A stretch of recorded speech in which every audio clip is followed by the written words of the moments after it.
আসসালামু আলাইকুম রহমতুল্লাহি বরকাত আলহামদুলিল্লাহ সাল্লাতু ওয়াসসালামু আলা রাসূলিল্লাহ ওয়া আলা আলিহি ওয়া সাহবিহি ওয়া মাওয়ালা আম্মা বা'দ। আলহামদুলিল্লাহ আজকে নবম সিয়াম আমরা পালন করেছি। একটু পরেই ইফতার আমরা গ্রহণ করব।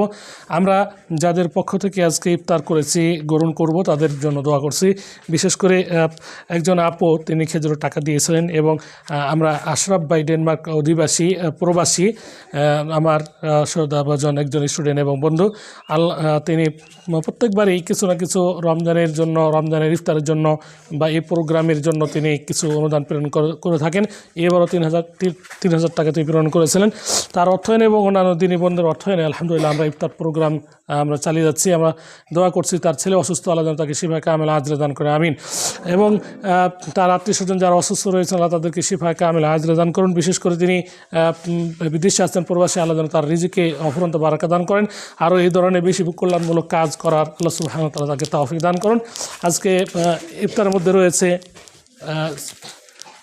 খিচুড়ি রয়েছে এবং ভুনা খিচুড়ি রয়েছে, কোয়েল পাখির ডিম, মুরগি মাংস, খেজুর এবং রয়েছে টমেটো এবং সুস্বাদু শরবত। আল্লাহ সুবহানাহু ওয়া তাআলা আমাদের সকলের এই প্রচেষ্টাগুলোকে অনুদানগুলোকে কবুল করে নাজাতের ওসিলা বানিয়ে দিন, আমাদের মৃত্যুদেরকে ক্ষমা করে দিন। আমরা যারা জীবিত আছি আল্লাহ আমাদেরকে হায়াত তাইয়্যিবা দান করুন, সুষ্ঠুভাবে পরিচালনা করার তৌফিক দান করুন, আমিন। হাদা মা ইনদি আল্লাহু আ'লাম ওয়া সাল্লাল্লাহু আলা নবিয়িনা মুহাম্মদ ওয়া আলা আলিহি ওয়া সাহবিহি আজমাইন। আসসালামু আলাইকুম ওয়া রাহমাতুল্লাহি ওয়া বারাকাতুহু।